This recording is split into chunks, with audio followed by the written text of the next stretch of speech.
Ladies and gentlemen, hello and welcome back again to the wonderful Star Ladder I-League Invitational Season 3, taking a look at the South American qualifiers. For this one, it is INF.Young facing off against Team SG Esports. I'm Lyrical, joined as well by Ryu, and we're going to take you through and give you a little bit of understanding as to what's going on in this magical game that we call Dota 2. How you doing, my man? I'm doing good. I'm not going to say great. But yeah, we only leave the greatness to you, my man, Lyrical. What the hell are you talking about? You're crazy. You're the only greatness around here. You're out of your damn mind. We are you're the greatest, Ryu. You're the man, the myth, the legend. It's all up. It's all up. Look at this guy though. They're taking Earthshaker again. They want to take him. They don't want the infamous young folks to get him.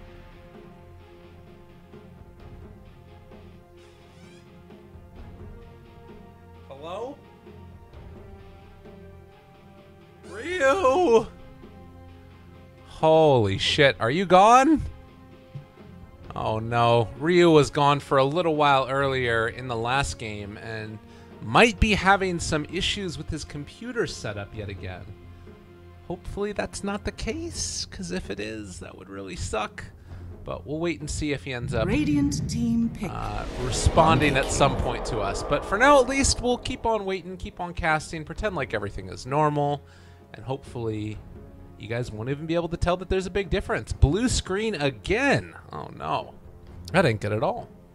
Dire team pick. So he's restarting his computer, and in the meantime, I will be able to talk about this draft and what we have going on this team. So Earthshaker ends up getting taken this time around.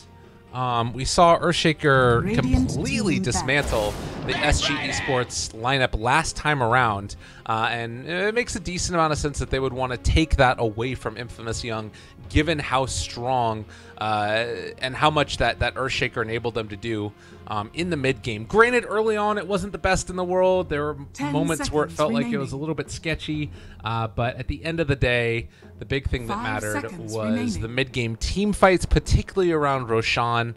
INF.Young, they're going to end up switching it up a little bit themselves, taking a Monkey King and a Clockwork.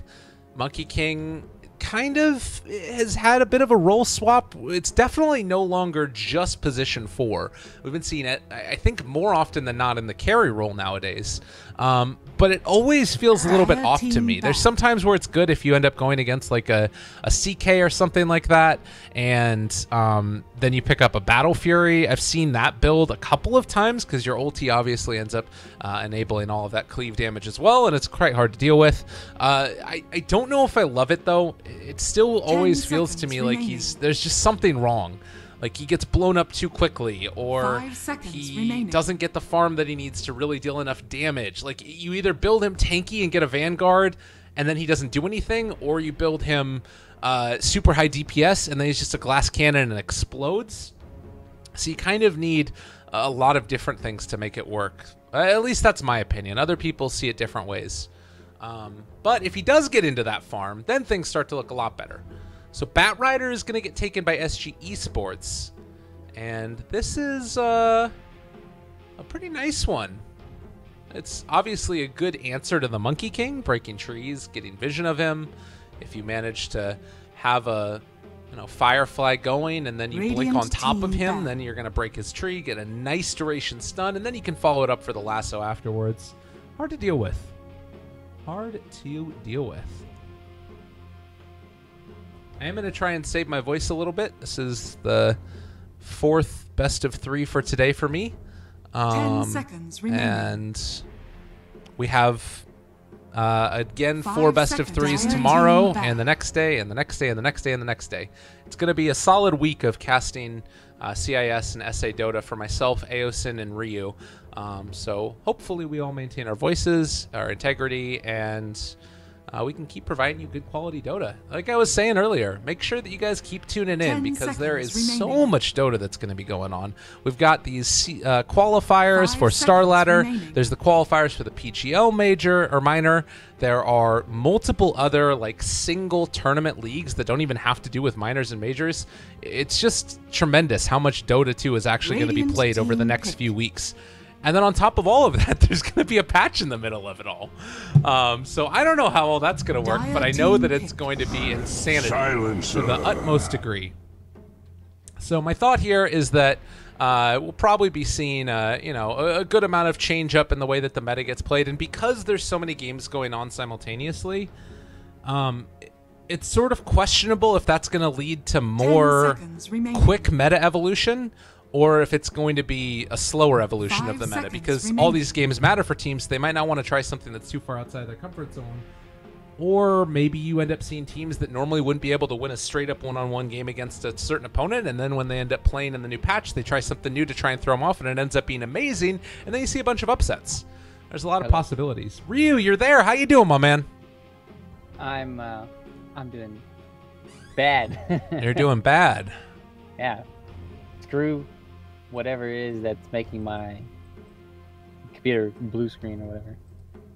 You said that you have an idea what it is. What's the... Yeah, it's like I think one of my USB ports is... Radiant team pick. Bad, I want to say. I guess that's best. So I'm using a different one. It's like my front ports, or one of them is really, really bad and sensitive. Like if you move and the cable moves, I think it causes that. Because I didn't have the problem before, but then I started using it because I'm using my mic, the snowball mic. 5 seconds remaining. But, you do sound a little bit different. Not bad or good or anything, but it just sounds a little different. oh yeah, that's because... Oh no. Oh, rip Ryu. No. Let's see.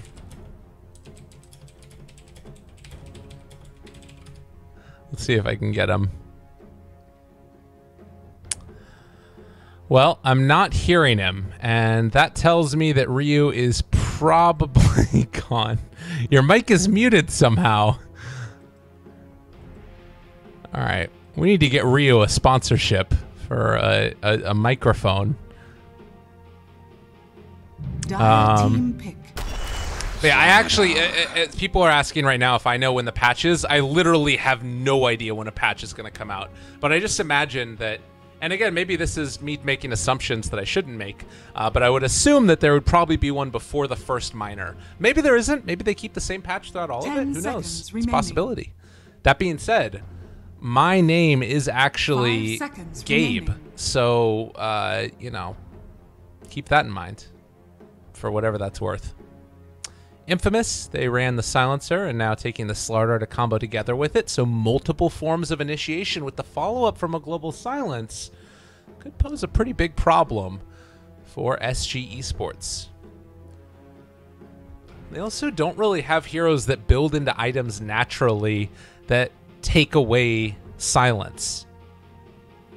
Maybe Earthshaker, when you start to get more farm on him, he could go into something like a Lotus Orb. But what's Lion gonna build? Probably like Yule's Scepter would be the next thing. Maybe a Glimmer Cape to keep himself or one of his cores alive? It's hard to find out. It's hard to know what exactly the best pickup would be to deal with this. Radiant team back. Ooh. Oh no, we're gonna be here forever. This game is never gonna end, actually. This game might go until infinity. Big things to watch out for here. 10 seconds Arc remaining. Warden prolongs the game. He does a great job 5 of split seconds pushing. He does a remaining. great job of keeping the rest of the team back and sort of, as long as he has somebody big and tanky or somebody that can initiate like an Earthshaker or a Batrider, he can deal that deeps in the background. I'm actually going to ban out a Terrorblade right now as well. Trying to think of what would be a decent counter to the silencer here. Maybe, I guess Arc Warden actually is amazing against him. Arc Warden is actually really fabulous because he builds into Manta Styles often, and then when he has his other hero as well, could cause some serious issues. The other one would be something like a Lycan or a PL. Clinks isn't bad, I think, because you can normally find the silencer and then just sort of blow him up. Or you can go the route of like going for heroes that don't really care about the silence that much, something like a Viper or a Lone Druid. But they still might run into issues because you've got all this minus armor here. And if Monkey King gets into a decently timed Deso or something like that, it'd be a pretty serious issue. Radiant team pick Queen of Pain. SG go for the Quap. Wow. That's a bold move. Bold move. Huh. Obviously, the danger here is, you know, Quap getting initiated on and not having an escape mechanism. Shadow Fiend is going to be the pick. Oh, it's the classic. It is going to be the Shadow Fiend taunting in the mid lane. So SF versus Quap.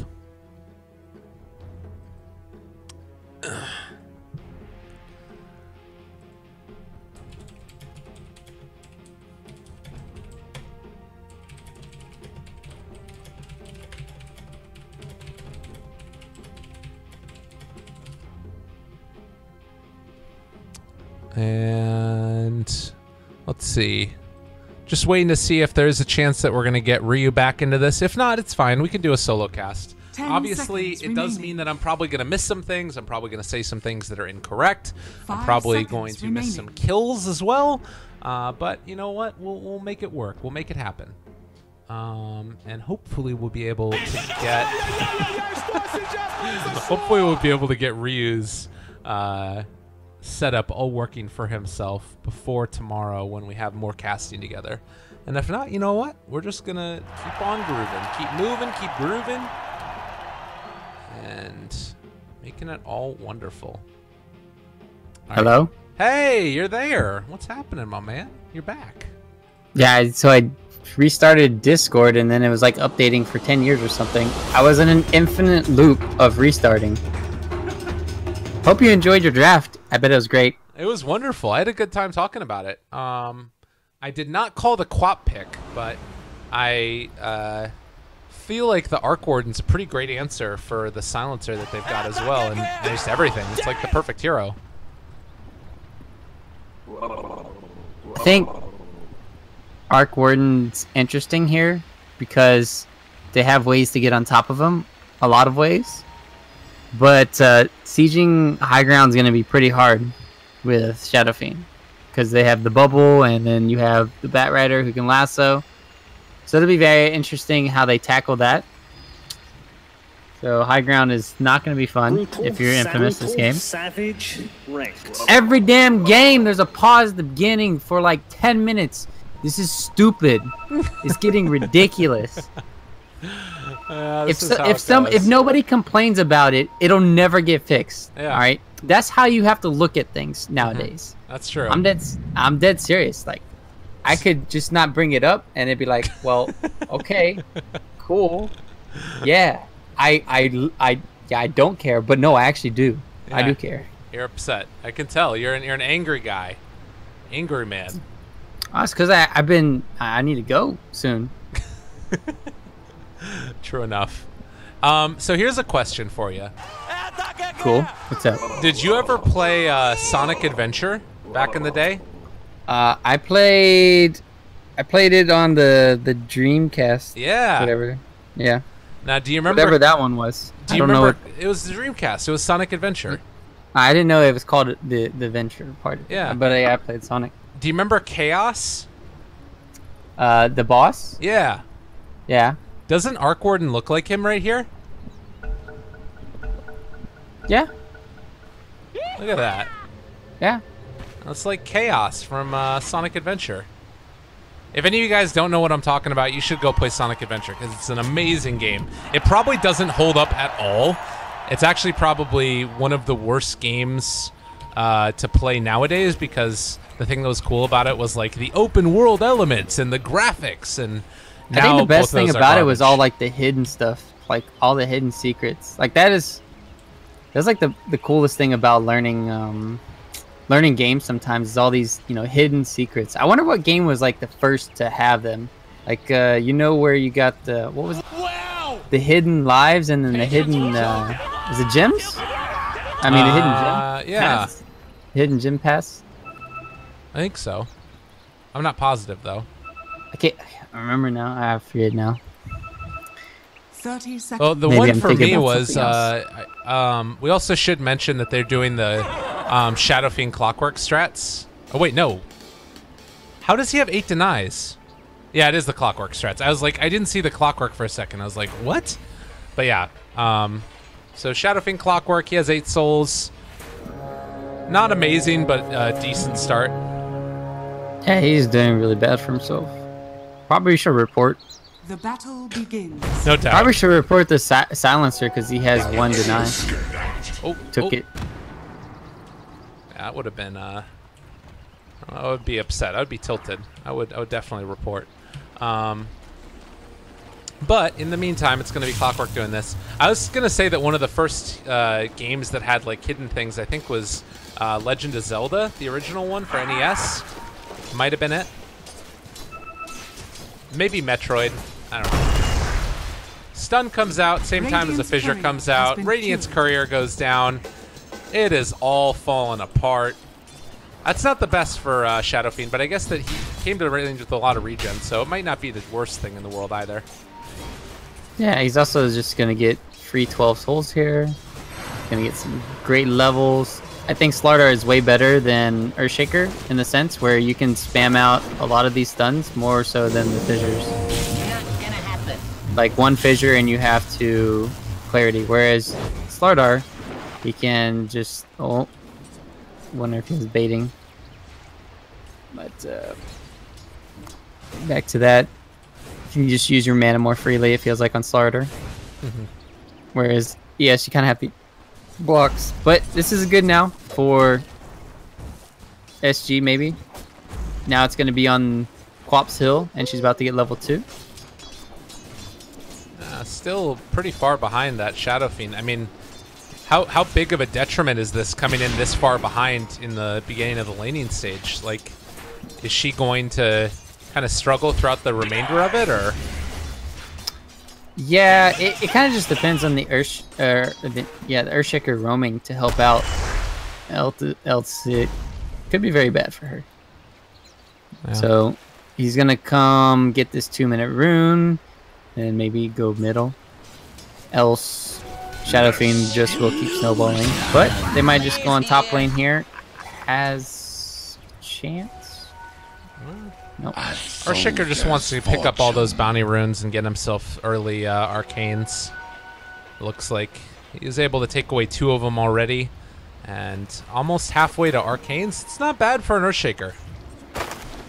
Yeah, and watching Shadow Fiend mid, he just doesn't know where the Earthshaker is. Now he knows he's top lane and get blocked, but.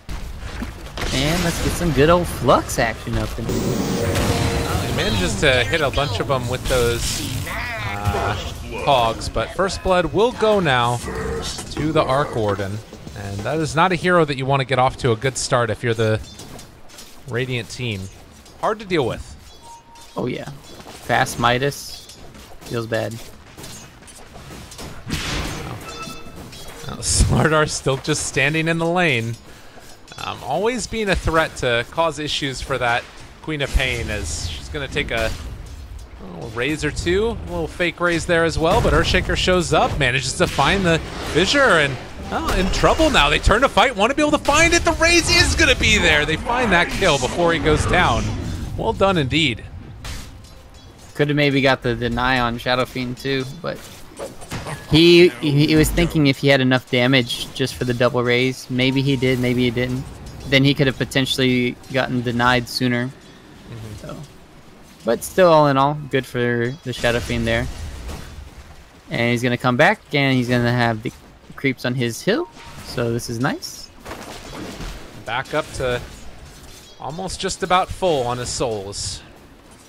Keep 40R back on this Queen of Pain, and 15-2 is a lot less than 25 and 16.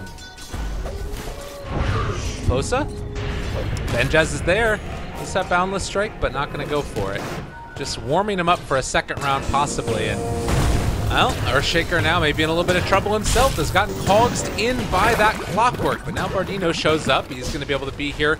The level 2 Impale, and connects there for the moment. Now also having the initiation coming out from that Arc Ward, and might be enough to find the kill. Can they get him?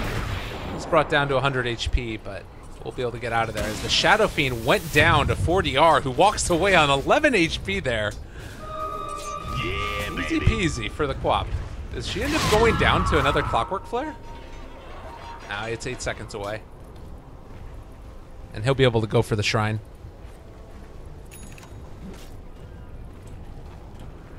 He knows. He knows. He knows. Oh no. Oh, they wanted it. 40R making the plays, making them sad.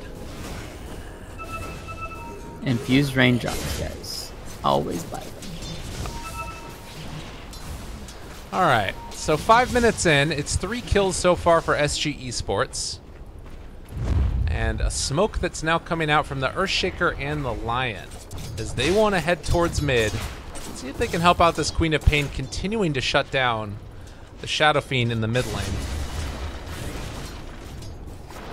Fissure could come in right now if they wanted to go for it. Walking into range. They've been able to find it, but it's on the wrong side. Impale is there, but it's not enough. They could think about diving for this one. They have a blink up as well as a Scream of Pain from the Quap. And it is going to end up being that Slardar brought down by the Lion. Yet again. Gank squad is hard to deal with. Yeah, if Slaughter had his raindrops there, he would have lived. So, invisibility. Buy raindrops, kids. Money changes hands. Definitely the lesson to be learned here. All right. Well, Bat Rider now going to be able to get a quick pull off on this creep wave and make sure that he gets all of the experience from it as well. Love to see that. And a bottom shrine soon to be used as well. Balance the scale. Maybe a gank potential here as Quap almost level 6 right now. Dire's middle tower is under attack. How worried would you be about this Monkey King basically getting whatever he wants early on here? So also could be said the same thing about the Arc Warden. I think it's kind of scarier for the Arc Warden not being contested at all. But at least Clockwork is getting a lot of levels, and he's going to have the hook to help out. And for the Monkey King, though, I think it's a little bit scarier because he can't always just come in and kill anyone with his ulti. So I think it's still a little bit scarier for Arc Warden free farming. Okay. Would that mean that you would want to try and like rotate up there and see if you could find a pick-off on him or something? I don't think they can until Monkey King has a lot more levels. They're kind of prioritizing to have Shadow Fiend farm, and that's kind of, you're gonna have to trade off SF farm for Arc Warden farm. That's just how it is in this game. There's no other way around it, really. Yeah. Dire's bottom tower is under attack. Well, he is gonna pop another Clarity there, and if they wanted to, they could go for a couple more stacks here onto the hard camps, try and get everybody off to a better start, but it looks like SF is just gonna be content to go pick up the bounty rune, head back to lane, Haster in bottom, but not a great way to find that.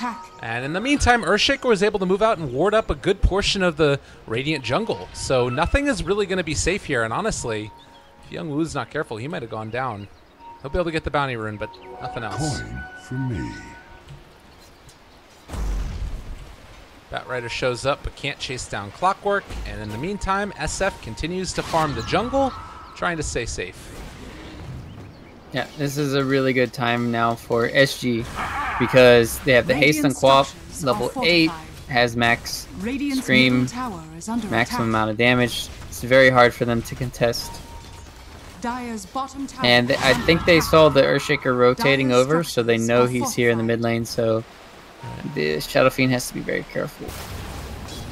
Clock is also trying to soak levels right up here in the top lane. He is just about level 5 and should be able to get a good portion of this one. But Earthshaker is rotated back towards bottom now. The Monkey King, they're going to make this full rotation up here to the north side, and the Boundless Strike comes out onto 2, but this might not end up working out as well as they want it to. Already Benjaz dropping super low and is going to get lassoed as well. He just ends up dying, and now Queen of Pain showing up. This is really going from bad to worse, and it's going to be the Sonic Wave. Connects to kill the Clock. Double for 4DR, and he chases even further. The Silencer is super dead as well, if they're able to keep any type of leash over him, and yeah, nowhere left to go. A triple kill for 4DR at 9 minutes. And the unfortunate part is that Shadow Fiend's not even able to punish by taking the tower. They're already back to defend it. Meanwhile, Mork diving top lane. How long is this TP gonna take? Oh, hello. Instant. They get down 1. 4DR, low on mana, does have another blink available though, and gonna try and look for the crush there. One connects, the raised will follow. Shadow Fiend picks up a little something for himself. Yeah, finally coming up in the top lane. At least they do defend their tower. So this all kind of started out with Clockwork just having a really bad initiation. If he got the cogs onto the Arc Warden immediately, that team fight goes 100% in their way. But because of that gives time for the Queen of Pain to have her haste and come over and then just clean up. So it's kind of like, you know, these situations where you pick Clockwork and you have to hit every hook shot, else the hero is just completely useless, and you keep falling further and further behind because of the timings. Yeah. So that was kind of like their first timing. He didn't have hook shot then, but he was in range to make that play. Right. So now he's got to step his game up. He's gonna have to have some really big hook shots now to kind of get back into this game. Well, and now they find themselves another Monkey King here, and the unfortunate part is there just really isn't any save at all. Like, this is the big problem with this lineup, is if you initiate, what's your move before global? Even when global's up, it doesn't really stop the initiation that much. Yeah. They eventually might have some force staffs after on the Clock and the Slardar, so they can help out with the saves there, and then eventually the Monkey King will be tankier, hopefully with more tank items. But these Wraiths, they're scouting out bottom lane, and they know Clockwork's already TP bottom. This basically means that Earthshaker can just freely farm top, and that's not what you want to have happen. For sure. So, maybe an opportunity here for the Monkey King to do something, since there isn't an Echo Slam. But even that might be a little bit tough to fully pull off. So Monkey King is just going to farm this top lane. In the meantime, it is going to be a Yule Scepter picked up for 4DR. I was kind of wondering if he was going to eventually go for like a BKB or something to try and have the answer for the Silencer, but this is, I guess, allows him to play a bit more aggressive. What's your thought on the Yules? Radiant's middle tower is under attack. The Yules is standard. Once you go against the Silencer, Radiant's bottom tower is you under need a attack. way to actively kind of go in, or if you get initiated on, to Radiant's counter initiate bottom in some way tower so you has don't die. And the best way is to have Yules. It's better to play defensive in this game when you have a lot of stuns on the enemy team, or ways to shut you down. Right. Oh, Arc Warden. This would be a mighty big pickoff if they can make it happen. The blink is there from the Slardar. They're going to be able to jump forward, find it, cogs to follow, and they will get both of those Arc Wardens. A lot of gold going to that Shadow Fiend. So Brown Boots blink. It's the answer that they needed out of Young Demonic. He's been having a great series. Yeah, he's looking pretty good. Even though he didn't have, you know, Tranquils, he could have had maybe two more kills or something, but because he went for this fast blink dagger, he's able to make that play happen. So at the end of the day, maybe it's worth it just to go for the brown boots in his mind. Well, it is still the Arc Warden farming away with that Hand of Midas. Currently the not highest level in the game. He's around middle of the pack. But he certainly will be accelerating quite quickly as this game goes on with that basically a double Midas. Earthshaker's still far away from his Blink Dagger, so maybe they can make some more stuff happen with the Slardar Blink. It feels like that's kind of the route they have to take. Radiant's top tower is under attack. Yeah, they're doing a really good job with Bat Rider so far. Oh, you're gonna find another pick off here potentially. They're not that close. This might end up not working out for them, actually. If they had a chance to, they might think about coming to take this fight. Ward placed down, though. They see out the Monkey King, and now... Boundless Strike a little bit off the mark. They won't catch him. They'll get the D ward, though, at the very least. And more space for 4DR. Getting that mid tower, maybe? Do they have a glyph? Yes, they do. And Jazz not able to find him either. Tier 1 tower not going to fall yet, but it did take a lot of that damage. Meanwhile, mid on the Dire team is not really that far low. Maybe they can pressure and take down the Tier 1 tower in the top lane. Seems like that's probably the best bet. But at the same moment, you have SG moving mid, wanting to find this kill onto the Monkey King. Dominic, though, he's going to try and make his escape there. They get the amp damage off, but it is still going to be a dead Slardar here. Oh, hookshot counter initiation. Nada's got him. He's still going to be pushed back here, and the global comes out now. That's a lot of damage now onto this. Oh, they actually got that kill. That really hurts. They would have loved to be able to get that one cleanly.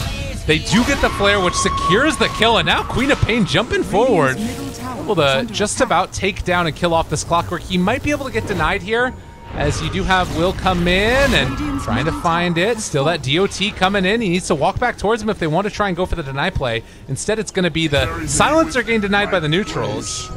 And the Clockwork still a liver. Meanwhile, the Slardar going to get taken down before he can get his crush off. Buys out. That's not going to be enough. So SG Esports just kind of rolling over in Infamous right now. And this game. I almost said it. I almost did. I know what you wanted, bruh.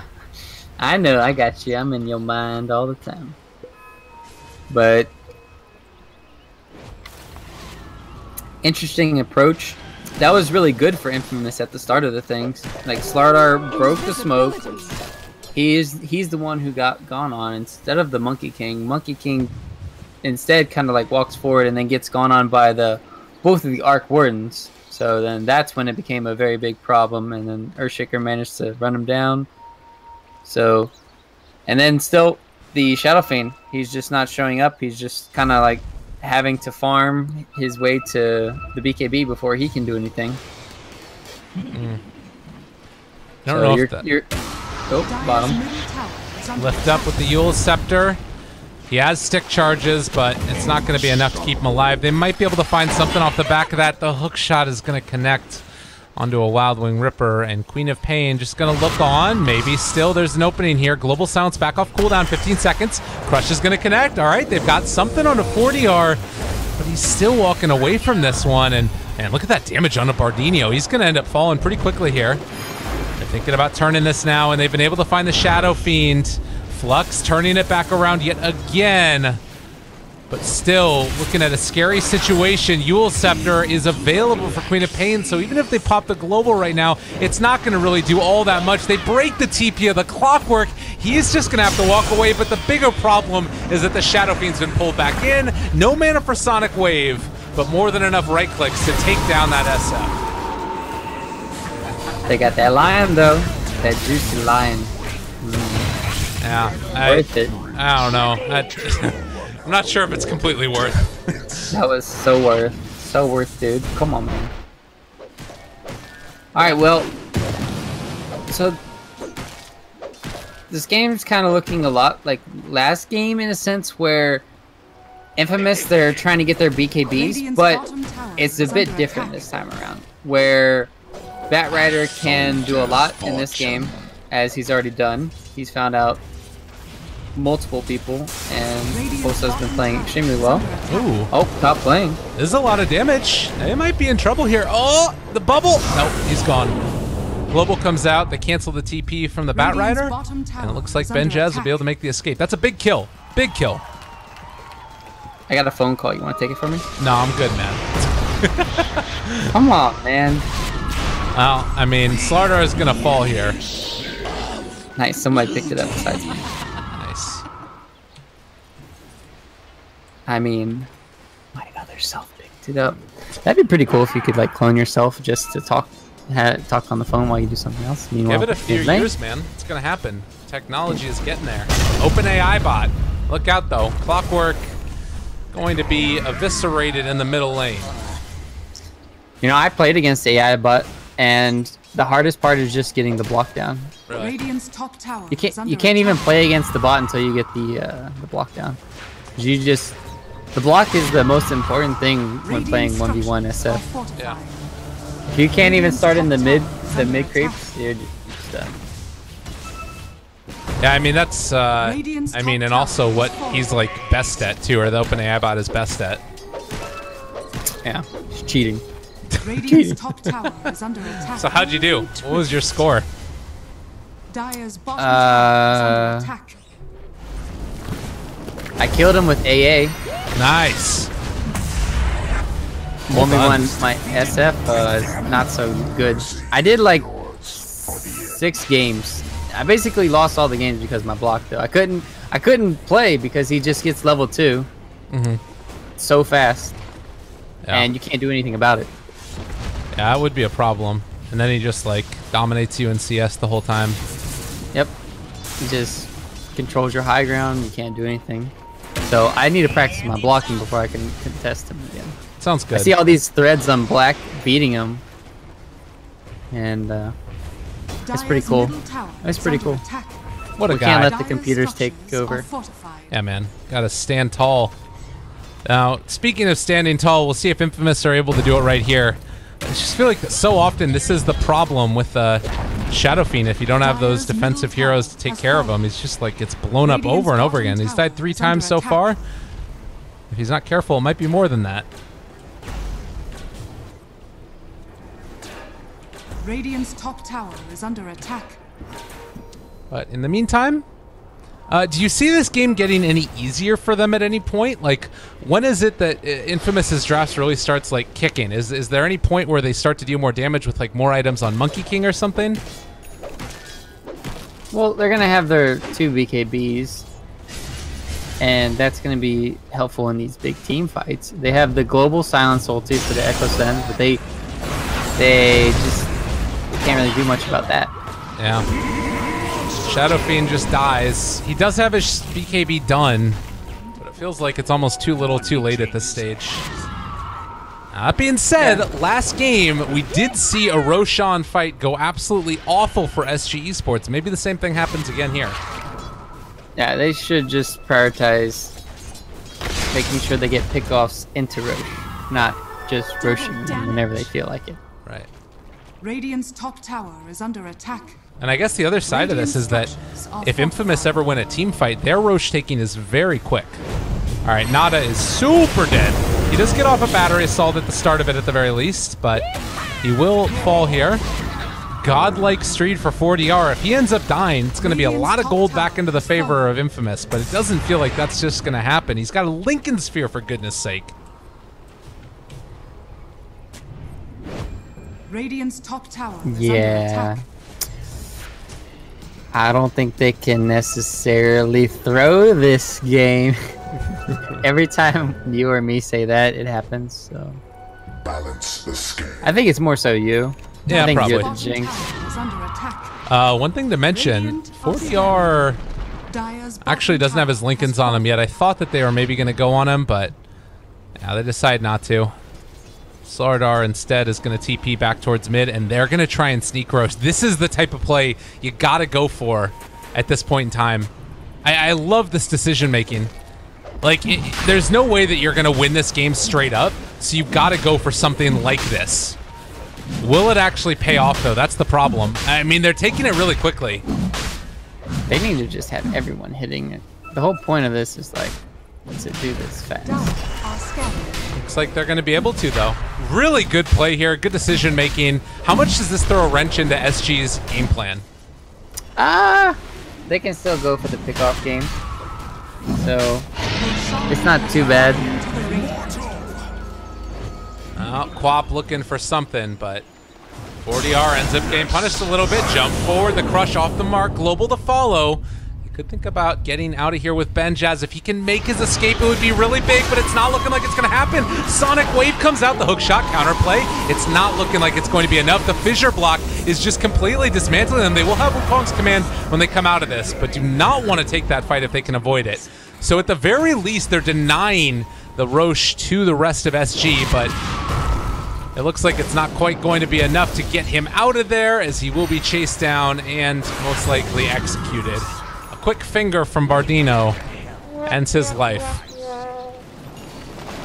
It's just their problem is they have like inferior team fight and inferior just pick off. It feels like all they really have is the silence ulti, and they just don't have enough burst. Like, the mobility from Shadow Fiend is a big problem here. Yeah. Shadow Fiend can't really, he doesn't feel safe going in. And Monkey King, you just see that he just keeps getting lassoed and lassoed, so there's not much he can do. And the thing that's nuts about that is that it was like a Bat Rider first phase, I feel like. I think it was, at least. I'm not positive, but it's like... I would let you know, but I wasn't here. That happened. Oh, Invis rune for Slardar, maybe an opening for something to happen. If they could find a couple pickoffs, the comeback mechanic is possible. Particularly given the heroes that each team has. They need to go on the Bat Rider like whenever they can. But the problem is, Earthshaker still has Echo, Lion has all this utility and just his stuns. Because Bat just picked up a gem, and they need to try and kill him and then de-ward their area. That's kind of like their way back in the game, but where's their catch? It's just it's hard to. It's not hard for the Slardar and the Clockwork to get in. It's hard for the cores to get in. Like, if they have a good way for this Shadow Fiend, I think he needs like, I don't know. I think he needs a Shadow Blade or a Blink or something. He's going for like a Force Death, but. Well, and I mean, you can see the way that this game went. It felt like Infamous needed initiation, and that meant Benjaz had to go for this maxing of the maxing of Boundless Strike. And normally when we've been seeing the carry, the Monkey Kings play, it's been maxing Primal Spring to increase farming rates, and that's just not possible with this type of lineup that they've built. And 4DR again going to escape here. It's not feeling like there's a whole lot of avenues back into this game. Oh, they had the 2 BKBs online, as we talked about, for Infamous. I really hope... Oh, that's scary. They have a ward placed down now, just outside of range, but they can't jump on anybody that they want to here, and it looks like it's going to be not a no, a little bit off the mark, okay. Maybe an opening there. Slardar, though, is just going to get blown the hell up. Global coming a bit too late. And now Global is down. Radiant's middle tower is under attack. Yeah, things went from really bad to awful. Yeah, affirmative from Laposa. He agrees. They still have also Lasso. So. Radiant's middle tower. No Global is like, you just lost. This is like, what do I do? What do I do? Yeah, this is pretty bad. Pretty bad. It's okay. They don't want to go high ground. They give them respect. Level 20 now there for Quap, so ends up picking the 300 health talent. Now looking for an opening. They will run into this Shadow Fiend. He almost got that right click off, which would have been able to break the Blink Dagger. The jump in, the crush is going to about the BKB, the turn to fight. All right, Shadow Fiend manning up. They haven't been able to keep him out, and he's going to be able to walk away from that one. Hook shot follow-up, but 4DR looking to finish him off here. Can they find a kill? Sonic Wave blind, but is he going to end up paying the price because of it? Push back from the cause, 4DR still not dead yet. There's going to be the Yule Scepter already used. The Primal Spring forward. Have they thrown this advantage away? The answer is for sure no. But maybe they can take down Bardino. He's stopping to drop low as well. They have damage inside of that bubble now, taking down the Arc Warden. Benjaz hitting hard, but also hitting the floor. So at the end of the day, it's not terrible, but it's still pretty bad. And it ends up being a decent chunk of gold into the favor of Infamous. Not enough. There needs to be more throws. They need to kill Quap and or the stupid Arc Warden. Yeah. Else, you're just not gonna get any more. You're not gonna get any map control with both of these cores on the board still. Right. Yes. Well, it's going to be a BKB that's there for the Slardar eventually. Let's see, on Shadow Fiend, he has the BKB going back for the Lincolns next. That actually could make a pretty big difference if you can get into that item. Right. They just need to hold high ground, and it's just so tough against this lineup. Oh, Slardar. Yeah. He just picked up the gem. Yeah. Yep. That ain't great. It's like, thanks, Dire Side, for feeding Gem. Oh wait, just kidding. Slaughter is gonna feed it back. Okay, so 30 minutes in, we're 10 to 30. It's an 18,000 net worth lead and right around 20,000 experience. Items-wise, there's, some things on the Radiant team that are quite good. Echo Saber there for the Monkey King. He's also going to hit his level 3 Wukong's command fairly shortly, and maybe eventually get into that damage talent, or, this game he might have to go magic resistance. That'd be pretty rough, but they also have some nice synergy here with all of this minus armor going into a Deso next. Yeah, I like magic resist this game too. There's just too much damage coming out from the Dire side. But he might think that he's so far behind that he's the only one doing damage. Also helps you farm faster. Yeah. They're just gonna wait it out now. This is where, people say, oh, Resident Sleeper and whatnot. But this is how you need to play. Right now, if you're SG, you have to wait for Roche to respawn, pick off anybody who's farming too far outside the base, and it's a free win. Yeah. So you just play good Dota. Let's see if they can stick to the game plan. Also, 40R getting close to his level 25 talent now, and also picking up that Mjolnir. We've seen how difficult it is to bring down the Quap once you get into that spell lifesteal talent. Likewise, Arc Warden level 21, so he's gotten his 100 attack range increase. Shadow Fiend's still a little ways away from his 20. The damage per souls is often not necessarily a turning point, but it can at least be really helpful, particularly for this guy who doesn't have basically any damage right now. Worthy tribute. I'm not sure where they gave that 30-minute tome to. Yeah. On which side? On the Radiant team. I'm not sure who they gave it to. Probably Shadow. Oh, there's a free kill maybe. Looking for it? Opening? Nope. They don't want to go for it. And 40R getting up close and personal. Yeah, he's really not afraid of anything. He does not give a damn. All right, odds on him going for the AoE Shadow Strike.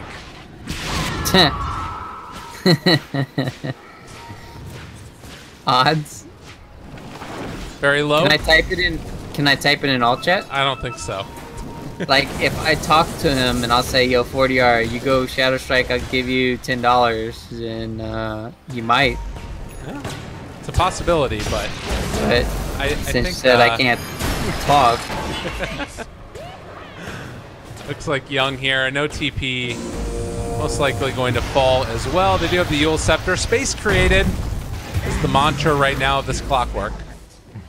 Space for Shadow Fiend to keep farming and get towards that level 20 talent. Not to mention the Lincoln's, which is about to be done. I mean, if he gets into that talent, he gets more damage. Also, the survivability of the Lincolns. Can he kind of stand up against what they're throwing at him? No. He's just gonna get shredded. Okay. But at least they have the Lincolns now for the pesky bat. Oh, Ben You know what would be Jazz. really nice? I was thinking about. What's that? You know how a lot of the talents have one side is kind of good and the other side is completely garbage? Right. I was thinking, hopefully in this next balance or just in the future, like they have trees that are actually both like legit, where you can actually play both most of the time, and it'd be really, really cool and fun. And then you just have the diversity. Yeah, I like that idea. Whereas, like, okay, you have this 15% lifesteal. Well, you're never gonna go 15% lifesteal when you have 2 damage per soul, like ever. Like Yeah. that's 100 to 0. Right. You're just dumb. But if it's 30% lifesteal or something, Yeah. you know, then you'd be like, holy shit. I don't know anymore. Yeah. I see what you mean. It's sort of a new way to balance the hero as well. I mean, it's like what happened with Lone Druid, basically. Yeah. And I think his talents now are quite good. All right. Watch him go the lifesteal right now. No, he's not doing it. Oh, no, Ben Jazz. Hide as a tree. Don't worry. Nobody will see it. Don't worry. It'll be fine. Just hide. They won't see you. It was a really big tree. Oh, he's staying there in shame. Oh, Ben Jazz. Kappa. Oh. Well, Shadow Fiend has a lot of damage. Ben Jazz almost has that magic resist talent. He also finished off a Deso. I mean, as much as this game feels like it's pretty damn close to over, we've seen bigger throws in the history of Dota.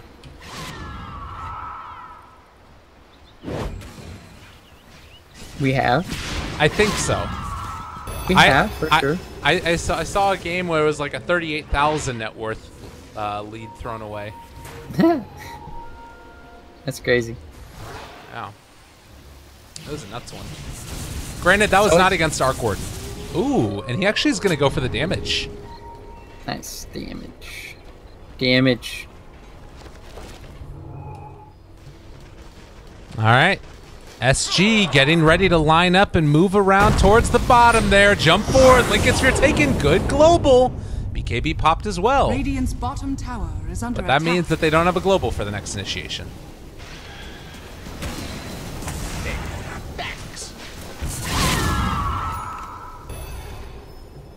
Manta style now done for that Arc Warden as well. Everybody moving into position to try and fight or defend or do something up in this top lane. BKB will also be down for Shadow Fiend for another 49 seconds. A good bit of damage there, played out onto 4DR. The Crush a little bit off the mark as well. Weren't able to quite connect since they did have the Shiva's Guard coming out, creating that little bit of damage onto them. Now Monkey King forced down to the bottom lane to try and deal with the split push coming in from the Arc Warden. That leaves SG Esports open to siege again once the creep wave comes in.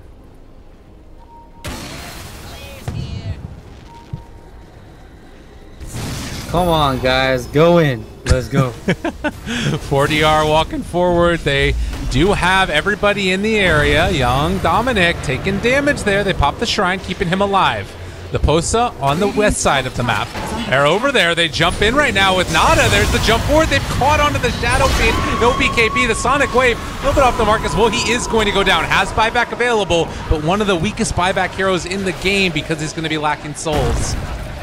Ben Jazz, not enough damage, and the Wukong's command is going to wear out, so another big ultimate going to be wasted at this point in the game.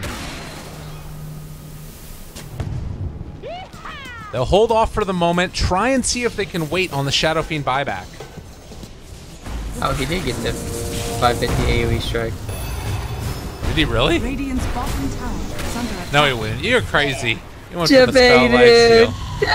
I even looked at him. To be honest, that was the most exciting moment of this past 5 minutes, so thank you for that. Thank you for that. You're welcome, man. I got you excited. Yeah, he did. Bottom lane, Ben Jazz keeps this tower alive for the moment. That will come at the sacrifice of the top lane, which was already going to be dead anyways. Top barracks will And maybe an opening. It doesn't look like Quappa's going to die this game. Ooh, hook shot. Okay. All right. Able to jump into the middle of it. Global comes out as well, but no Wukong's command. No BKB. No Boundless Strike. Nothing to do. Infamous. The slow death of 1,000 cuts. No answer in sight for them. Benjez does have the Wukong's command back up in 7 seconds, but with no clockwork, where's your initiation really? They jump in, they find the crush, there's the counter fissure, they find the enchant totem, they find some more damage. BKB out there, all right, a good bit of damage. Wukong's command is gonna come, no! He gets interrupted, and now he's just dead. No buyback. And finally, the game is over. Well, that was a pretty interesting game, to say the least. We saw Shadow Fiend potentially have a chance, but it was pretty much the Batrider show kind of coming out, as well as the 4DR. He played amazing in the mid lane.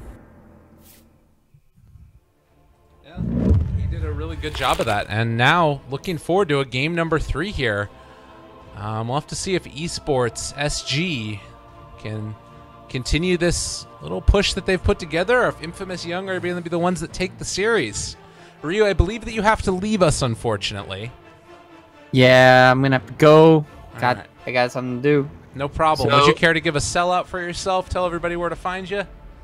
Yeah, man. Find me over at Lyrical Dota. Twitch.tv/Lyrical Dota. Catch me, guys. All right. Thanks for having me. Pleasure as always. See you again next time. All right. Take it easy, my man. And everybody, we'll be back for our conclusion. Final game of the evening. SG Esports facing off against Infamous.Young. Be back in a bit.